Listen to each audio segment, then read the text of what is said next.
समर्थन कर कनाडा के प्रधानमंत्री जस्टिन ट्रूडो ने भारत के साथ जो दुश्मनी मोल ली है, उस पर भारत का गुस्सा अभी तक शांत नहीं हुआ है।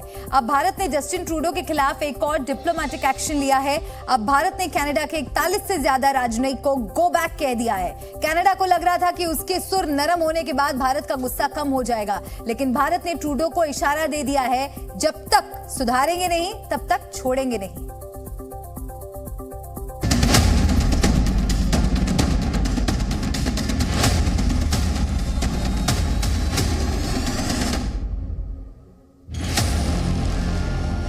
कनाडा के प्रधानमंत्री जस्टिन ट्रूडो ने खालिस्तानी आतंकी का समर्थन कर जो गलती की, भारत के लिहाज से वो इतनी बड़ी गलती है जिस पर भारत ट्रूडो को बख्शने के मूड में नहीं है। भारत ने कनाडा के खिलाफ एक और डिप्लोमेटिक स्ट्राइक कर दी है।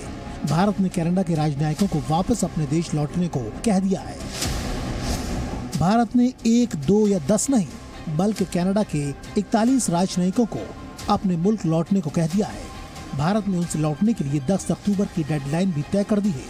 मतलब 10 अक्टूबर तक कनाडा के 62 राजनयिक हैं और उनमें से 66% से ज्यादा राजनयिक को कम करने का आदेश विदेश मंत्रालय ने दिया है। मतलब 10 अक्टूबर के बाद भारत में कनाडा के सिर्फ 21 डिप्लोमेट ही रह जाएंगे। पिछले महीने ही विदेश मंत्रालय ने बता दिया था कि भारत में मौजूद कनाडा के राजनयिकों की संख्या कनाडा में मौजूद भारतीय राजनयिकों की संख्या से ज्यादा है और उसे कम करने की जरूरत है। We have informed the Canadian government that there should be parity in strength and rank equivalence in our diplomatic presence, in mutual diplomatic presence. Their numbers here are very much higher than ours in Canada. The details of this are being worked out, but I assume there will be a reduction. 21 सितंबर को ही विदेश मंत्रालय ने Canada से कह दिया था कि उसके देश के राजनयिक भारत में ज्यादा संख्या में हैं और उन्हें कम करें, लेकिन कनाडा ने जब नहीं सुनी तो भारत ने एक्स्ट्रा राजनयिकों को देश छोड़ने को कह दिया। भारत सरकार ने कनाडा के लिए 10 अक्टूबर की जो डेडलाइन तय की है, अगर इसके बाद भी कनाडा के वो 41 राजनयिक भारत में रहते हैं तो उनकी डिप्लोमेटिक इम्यूनिटी खत्म कर दी जाएगी। मतलब उन 41 लोगों को जो राजनयिक वाली छूट मिलती थी वो 10 तारीख के बाद से नहीं मिलेगी। ये तो होना था, क्योंकि ये जो इशू आ गया है कि डिप्लोमेट्स कितने हैं भारत के कनाडा में और कनाडा के कितने हैं इंडिया में, ये टिपिकली होता है, रेसिप्रोकल होता है। जितने आपके हमारे यहाँ, हमारे भी उतने वहां होते हैं। अब इसमें डिस्पैरिटी थी क्योंकि हमारे यहाँ डिमांड ज्यादा है, स्पेशली वीजास को लेकर के हमारे यहाँ ज्यादा वीजास इशू होते हैं। तो इसलिए यस, कैनेडियन डिप्लोमेट्स यहाँ अगर ज्यादा हो तो हमें सहूलियत होती थी। भारत और कनाडा के बीच राजनयिक तनाव तब से बढ़ा है जब 18 सितंबर को कनाडा के पीएम जस्टिन ट्रूडो ने खालिस्तानी आतंकी हरदीप निज्जर की हत्या में भारत का हाथ होने का आरोप लगाते हुए भारतीय राजनयिक को देश छोड़ने को कहा था। इसके बाद जवाब में भारत ने कनाडा के खिलाफ जवाबी कार्रवाई की थी और उसके राजनयिक को बुलाकर फटकार लगाई थी और उसके एक राजनयिक को देश छोड़ने का आदेश दिया। इस बीच भारत ने कनाडा के खिलाफ कई एक्शन लिए, जिसमें कनाडा में रहने वाले भारतीय नागरिकों के लिए एडवाइजरी जारी की गई, कनाडा से वीजा सेवाओं पर रोक लगाई, भारत में खालिस्तानी आतंकी की संपत्ति जब्त की गई और कनाडा में रहने वाले OCI कार्ड धारकों की एंट्री की गई। पिछले दिनों अमेरिका के दौरे पर गए विदेश मंत्री S जयशंकर ने झूठे आरोपों को लेकर जस्टिन ट्रूडो को बिना नाम लिए खूब सुनाया था। We are a democracy. We don't need to learn from other people what freedom of speech is about. But we can tell people this. We don't think freedom of speech extends to incitement to violence. You know, that to us is misuse of freedom. It's not a defense of freedom. And I always ask people one question. How would you react if you were in my shoes? If it was your diplomats, your embassies, your people, what would be your reaction? Justin Trudeau कथित अभिव्यक्ति की आजादी के नाम पर अपने देश को भारत विरोधी प्रदर्शन के लिए इस्तेमाल होने देते हैं, लेकिन अभिव्यक्ति की आजादी पर ट्रूडो का दोहरा चरित्र है। हाल ही में जस्टिन ट्रूडो ने ऑनलाइन सेंसरशिप का आदेश दिया है। उन्होंने आदेश दिया है कि उनके देश में जो भी पॉडकास्टर्स हैं उन्हें सरकार से रजिस्टर होना पड़ेगा। मतलब पॉडकास्टर्स को सरकार के नियंत्रण में आना होगा। जस्टिन ट्रूडो के इस फैसले की दुनिया भर में आलोचना हो रही है।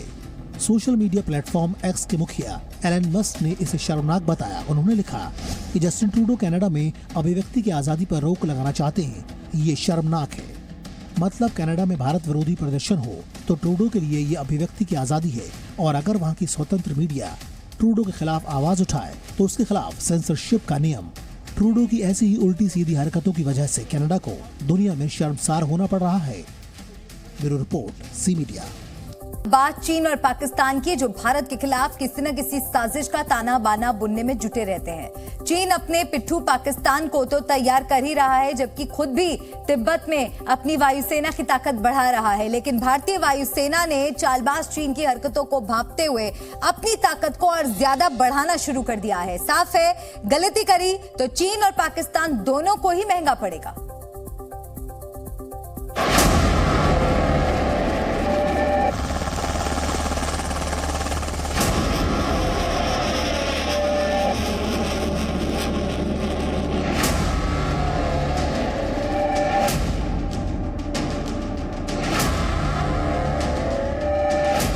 चीन की हर चाल का मिलेगा उसे करारा जवाब।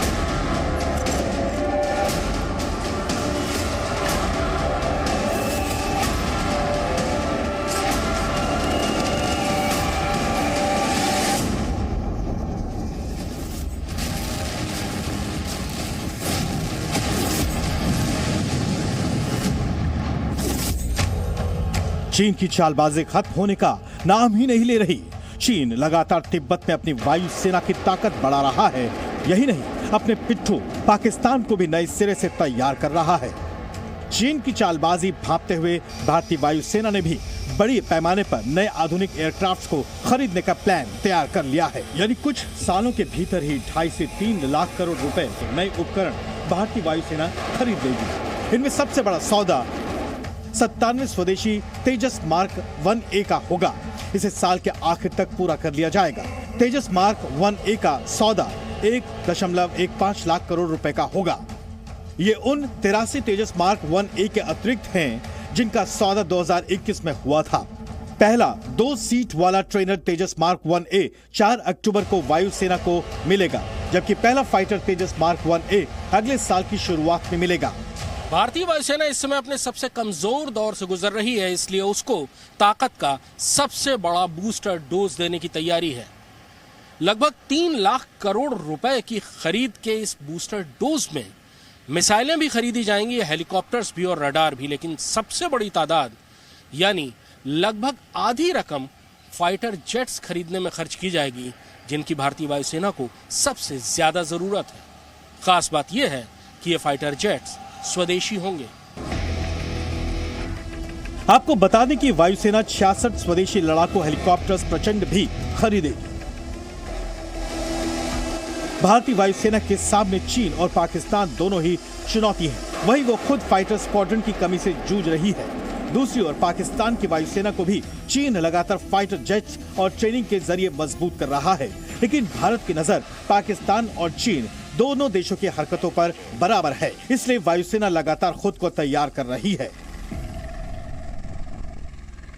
We are constantly monitoring the situation across our borders through persistent ISR, and we make note of the build up of resources and capabilities across the borders. So our focus will remain to be dynamic at all times, not to have a fixed mindset on terms of deployment of assets in particular areas. We have a very flexible and dynamic war plans which we keep revising every now and then based on the ISR inputs that we get. वायुसेना के पास स्वीकृत 42 squadron के बजाय इस समय 31 squadron हैं और अगले 1 साल में MiG-21 की 3 स्क्वाड्रन रिटायर होने के बाद केवल 28 बचेंगे। उसके बाद जगुआर की 6 स्क्वाड्रन और मिराज 2000 की 3 स्क्वाड्रन रिटायर होने का समय आ जाएगा। चीन पिछले 3 साल से तिब्बत में नए एयरबेस बना रहा है, रडार और निगरानी के उपकरणों की तादाद भी बढ़ा रहा है, साथ ही अपने पुराने एयरबेस को ज्यादा ताकतवर बना रहा है। लेकिन भारतीय वायुसेना की भी चीन से सटी सीमाओं पर पूरी नजर है। इस बीच चीन ने अरुणाचल प्रदेश से सटी अपनी सीमा पर ट्रांसफोरम फॉर इंटरनेशनल कोऑपरेशन आयोजन किया है। यह आयोजन 4 और 5 अक्टूबर को हो रहा है। इसमें उसने पाकिस्तान के विदेश मंत्री जलील अब्बास जिलानी, पाकिस्तान के अलावा अफगानिस्तान और मंगोलिया को भी बुलाया है। न्यांगची वो जगह है जिसे केवल 2 साल पहले चीन ने ल्हासा से सड़क के रास्ते और रेल के रास्ते जोड़ा था। न्यांगची की दूरी तवांग से केवल 150 किलोमीटर है। अरुणाचल को लेकर चीन का ये पागलपन आगे भी जारी रहेगा। जाहिर है चीन लगातार भारत के खिलाफ उकसाने वाली हरकतें कर रहा है। भारत हर बार की तरह इस बार भी चीन और उसके चाटुकार साथी पाकिस्तान की एक एक नापाक हरकत पर पूरी नजर बनाए हुए है। ब्यूरो रिपोर्ट के साथ कृष्ण मोहन मिश्रा, जी मीडिया। चीन के चाटुकार और कटोरेबाज के रूप में मशहूर हो चुका पाकिस्तान अब चीन के कंधे पर चढ़कर चांद को छूना चाहता है। वहीं चीन भी भारत के ऐतिहासिक चंद्रयान मिशन के बाद छटपटा रहा है। इस बीच चीन में आर्थिक संकट के बादल गहराते जा रहे हैं। सवाल है कि क्या चौपट होती अर्थव्यवस्था को देखते हुए कहीं एक बार फिर जिनपिंग दुनिया की आंख में धूल तो नहीं झोंक रहे।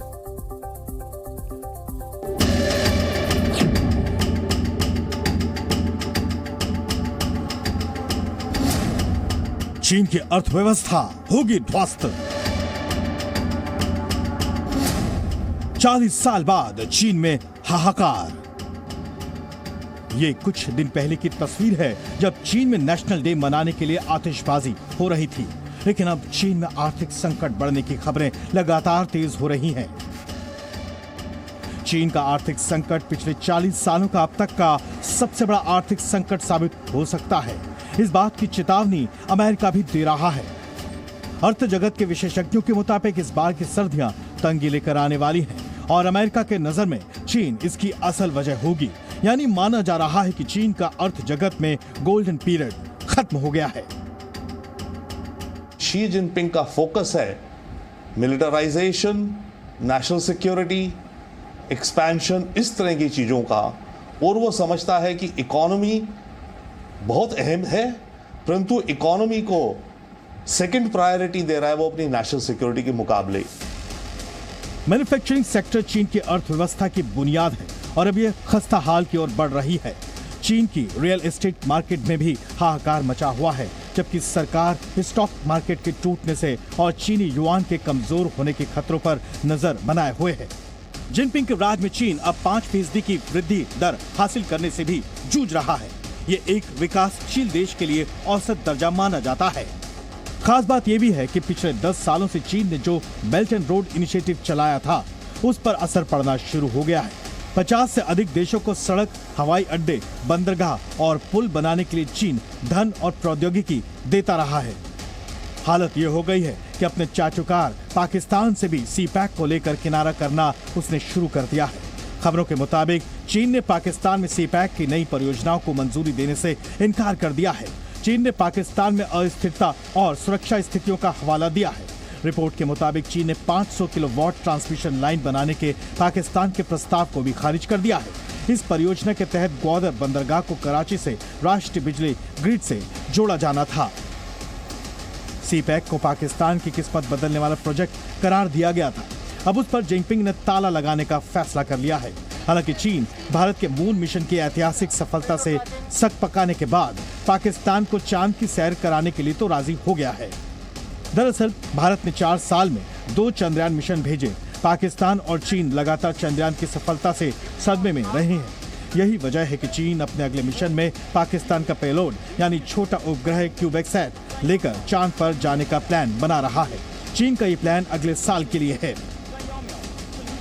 एक जो पेलोड है वो पाकिस्तान का होगा, 4-5 किलो का मे बी, पर ये बहुत ही बेसिक लेवल पर है स्पेस रिसर्च को लेके। आज की दुनिया में अमेरिका के बच्चे और भारत में भी कई बच्चे अपनी एक्सपेरिमेंट्स स्पेस में भेज चुके हैं इस क्यूबसैट के द्वारा।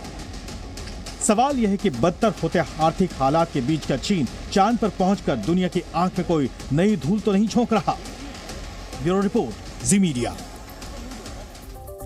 चीन की इकोनॉमी इन दिनों पूरी दुनिया को डरा रही है। अमेरिका के बाद चीन दुनिया की सबसे बड़ी इकोनॉमी है और वो धीमे आर्थिक विकास, बढ़ती बेरोजगारी और रियल एस्टेट सेक्टर में मंदी के चक्रव्यूह में घिरा हुआ है, जिसके कारण अब चीन की अर्थव्यवस्था के लड़खड़ाने की आशंका बढ़ गई है। चीन में घरों की मांग कम हुई है, जिससे रियल एस्टेट कंपनियों की आमदनी घट गई है।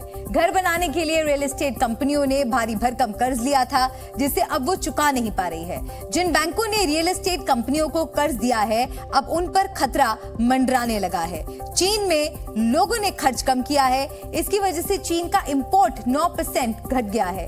चीन में आर्थिक संकट के कारण दुनिया में जहां जहां चीन की कंपनियों का निवेश है, वहां भी आर्थिक संकट आएगा। पिछले 10 साल में चीन ने बेल्ट एंड रोड इनिशिएटिव यानी कि BRI में $1 ट्रिलियन से ज्यादा का निवेश किया है। 150 से ज्यादा देशों को सड़क, हवाई अड्डे, बंदरगाह और पुल बनाने के लिए चीनी धन और प्रौद्योगिकी दे रही है। चीन में आर्थिक संकट बढ़ा तो इन परियोजनाओं पर भी ब्रेक लग सकता है।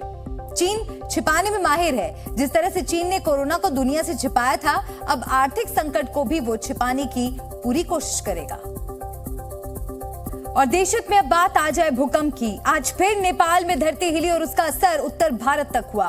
काफी देर तक इमारतें हिलती रहीं। नेपाल में नुकसान भी हुआ है। जैसे झटके नेपाल में आए, अगर वैसा ही भूकंप दिल्ली और उसके आसपास के शहरों में आ गया तो क्या होगा, इसे समझने के लिए हमारी ये रिपोर्ट देखिए।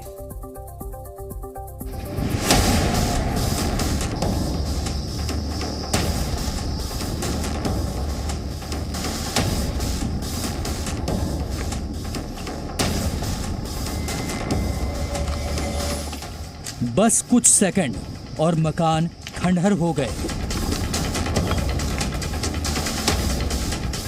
जहां कुछ वक्त पहले तक लोग बसते थे, वहां अब ईंटों और मिट्टी का ढेर है। ये उस तबाही के निशान हैं जो आज दोपहर नेपाल में आई थी।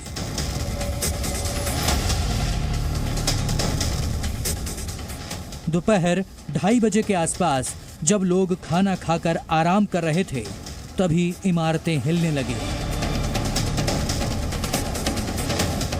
नेपाल के लोग समझ चुके थे कि ये वही जलजला है जो पिछले कुछ सालों से लगातार उनके देश में बर्बादी ला रहा है। भूकंप के झटके महसूस हुए तो फौरन लोग अपने घरों को छोड़कर बाहर निकल आए। दफ्तरों में काम करने वाले भी कुर्सी छोड़कर भाग खड़े हुए। मैं सेकंड फ्लोर पे बैठा हुआ था अपने हाउस टैक्स के लिए, तो मेरे को अचानक एकदम बैठे बैठे ही कुर्सी ऐसे हिलने लगी, तो मैंने सोचा शायद मेरे को कुछ तकलीफ ना हो, तो मैं 2 सेकंड के लिए देखा तो कुर्सी बहुत तेज़ी से हिल रही थी। फिर मेरे सामने जो ऑफिसर थे, मैंने उनको बोला कि सर चलो भूकंप आ रहा है, तो उनको भी फील हुआ और सामने बॉटल पड़ी थी पानी की, वो भी हिल रही टेबल पे, तो हम एकदम नीचे सबको बोलते हुए नीचे उतर आए हैं। रिक्टर स्केल पर भूकंप की तीव्रता 6.2 रही और इसका केंद्र नेपाल का दादेलधुरा रहा। बड़ी बात यह है कि भूकंप का केंद्र जमीन से सिर्फ 5 किलोमीटर नीचे था। जो अर्थक्वेक जहां आया है वो हमारे जो 2 प्लेट्स हैं, जो इंडियन प्लेट और यूएसएन प्लेट, उसकी कोलिजन बाउंड्री पर आया है। और अगर पास्ट में भी अर्थक्वेक देखें तो यहाँ पर नवंबर में भी अर्थक्वेक आ चुके हैं। अभी रिसेंट में जनवरी में भी आए हैं, दैट इज 6.3 मैग्नीट्यूड का अर्थक्वेक था, ठीक है, जो कि दिल्ली में भी फेल्ट हुआ। अभी का जो अर्थक्वेक आया है वो अगर यहाँ पर आप मैप देखेंगे तो ये जो है 6.2 का है, जो कि बहुत सैलो डेप्थ पर था, मतलब 5 किलोमीटर डेप्थ पर आया। इस वजह से भूकंप के झटके बहुत जोरदार थे और ज्यादा देर तक महसूस किए गए। कई मिनट तक जमीन हिलती रही और लोग कांपते रहे। इन झटकों से न सिर्फ नेपाल बल्कि पूरा उत्तर भारत हिल गया। इस अर्थक्वेक की इंटेंसिटी अगर देखा जाए तो 6 था, जो कि हम लोग ने इमीडिएटली अर्थक्वेक जैसे डिसमिनेट किया उसका 6। और दिल्ली में अगर आप देखें तो ये स्लाइटली फेल्ट था, मतलब 3 की मैग्नीट्यूड थी दिल्ली रीजन को जो कवर करता है। और उसी दौरान अगर देखा जाए तो उत्तराखंड से आपके पंजाब में भी फेल्ट हुआ है, दिल्ली में काफ़ी फेल्ट हुआ है, लखनऊ रीजन में, जयपुर रीजन में, कुछ लोग यहाँ बता रहे हैं कि ये अहमदाबाद रीजन में भी फेल्ट बता रहे हैं, उनको फील हुआ है। भूकंप के झटकों से सबसे ज्यादा डर ऊंची ऊंची इमारतों में रहने वालों को रहता है। लिहाजा लोग अपनी जान बचाने के लिए कुछ ही मिनट में सोसाइटी के गेट पर पहुंच गए। लोग अपने घर और दफ्तर छोड़ कर भागने लगे। बिल्डिंग के बाहर भीड़ इकट्ठी हो गई। इतना ही नहीं, केंद्रीय स्वास्थ्य मंत्री मनसुख मांडविया भी अपना ऑफिस छोड़कर कर्मचारियों के साथ इमारत के नीचे आ गए। सोचिए अगर नेपाल जितनी तीव्रता का भूकंप दिल्ली एनसीआर में आ जाए तो क्या होगा। भूकंप के अलग अलग जोन की बात करें तो सबसे ज्यादा रिस्क जोन 5 में है, जिसमें भूकंप की तीव्रता 8 से 9 रहती है। इसमें पूर्वोत्तर भारत, उत्तराखंड और गुजरात शामिल हैं। जोन 4 में 7 से 8 की तीव्रता का भूकंप आता है। इसी में दिल्ली एनसीआर आता है। इसके बाद आता है जोन 3, जिसमें भूकंप की तीव्रता 6 से 7 होती है। केरल, गोवा, यूपी, गुजरात, पश्चिम बंगाल, पंजाब, राजस्थान और मध्य प्रदेश इसी जोन में है। जोन 2 में रिस्क सबसे कम होता है, क्योंकि यहाँ भूकंप की तीव्रता सबसे कम होती है। इसमें झारखंड, छत्तीसगढ़ और उड़ीसा शामिल हैं। जोन के हिसाब से पूर्वोत्तर भारत के साथ साथ दिल्ली एनसीआर में भूकंप का खतरा काफी ज्यादा है, लिहाजा सावधानी की जरूरत भी ज्यादा है। ब्यूरो रिपोर्ट, जी मीडिया। जी न्यूज़।